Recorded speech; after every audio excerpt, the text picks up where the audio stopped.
रवि एक छोटे शहर में रहता था और एक सामान्य नौकरी करता था। वह बचपन से ही पढ़ाई में होशियार था, लेकिन आत्मविश्वास की कमी के कारण उसने कभी अपनी प्रतिभा को निखारने की कोशिश नहीं की। जब भी उसके सामने कोई अवसर आता, वह डर जाता और सोचता कि मैं यह नहीं कर सकता। एक दिन उसके ऑफिस में एक बड़ा प्रोजेक्ट आया और उसके बॉस ने कहा कि इस प्रोजेक्ट को लीड करने के लिए किसी को चुना जाएगा। रवि के मन में हलचल मच गई। वह जानता था कि उसके पास स्किल्स हैं, लेकिन आत्मसंदेह ने उसे अंदर से कमजोर बना दिया। रवि के दोस्त अमित ने उससे कहा, रवि, तुम इस प्रोजेक्ट के लिए बिल्कुल सही इंसान हो। तुम्हारे पास हर वो योग्यता है जो इस काम के लिए जरूरी है। लेकिन रवि ने तुरंत जवाब दिया, नहीं यार, मैं इस लायक नहीं हूँ, मुझसे नहीं होगा। अमित ने मुस्कुराते हुए एक कहानी सुनाई, बुद्धिमान गुरु की सीख।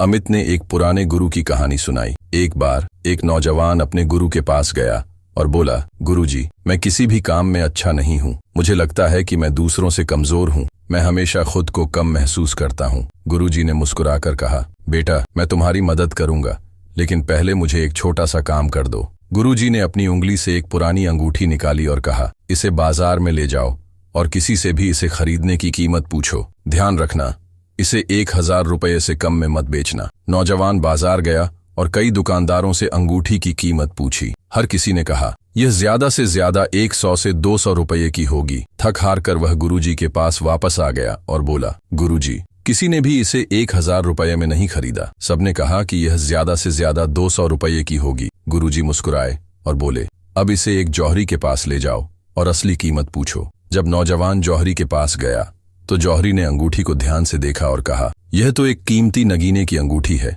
इसकी असली कीमत कम से कम 50,000 रुपये होगी। नौजवान यह सुनकर चौंक गया और गुरुजी के पास दौड़ता हुआ आया। गुरुजी ने हंसते हुए कहा, बेटा, जब तुम गलत लोगों से अपनी कीमत पूछोगे तो वे तुम्हें कम ही आंकेंगे, लेकिन जब सही इंसान तुम्हारी काबिलियत को पहचानेगा तो तुम्हें पता चलेगा कि तुम अनमोल हो। रवि की सोच में बदलाव। अमित की इस कहानी ने रवि की सोच को झकझोर दिया। उसने सोचा, मैं भी तो वही गलती कर रहा हूँ। मैं खुद को हमेशा कम समझता हूँ, जबकि मेरे अंदर भी काबिलियत है। उसने हिम्मत जुटाई और प्रोजेक्ट लीड करने के लिए अपना नाम आगे बढ़ाया। पहले तो उसे डर लग रहा था, लेकिन जैसे जैसे उसने काम शुरू किया, उसे एहसास हुआ कि वह वास्तव में इस काम में अच्छा है। उसने अपने अनुभव और ज्ञान का सही उपयोग किया और कुछ ही महीनों में कंपनी के सबसे सफल प्रोजेक्ट्स में से एक पूरा कर दिया। निष्कर्ष, खुद को कम मत समझो। रवि की कहानी हम सभी के लिए एक सीख है। कई बार हम खुद को कम समझते हैं क्योंकि हम अपनी काबिलियत को नहीं पहचान पाते। हम अपनी तुलना दूसरों से करते हैं और सोचते हैं कि हम उनसे पीछे हैं, लेकिन सच्चाई यह है कि हर इंसान के अंदर एक अनोखी प्रतिभा होती है। यदि हम खुद को सही नजर से देखना सीख लें तो हमारी जिंदगी बदल सकती है। हमेशा खुद पर विश्वास रखें, गलत लोगों की राय पर ध्यान न दें और अपनी असली क्षमता को पहचानें। याद रखें,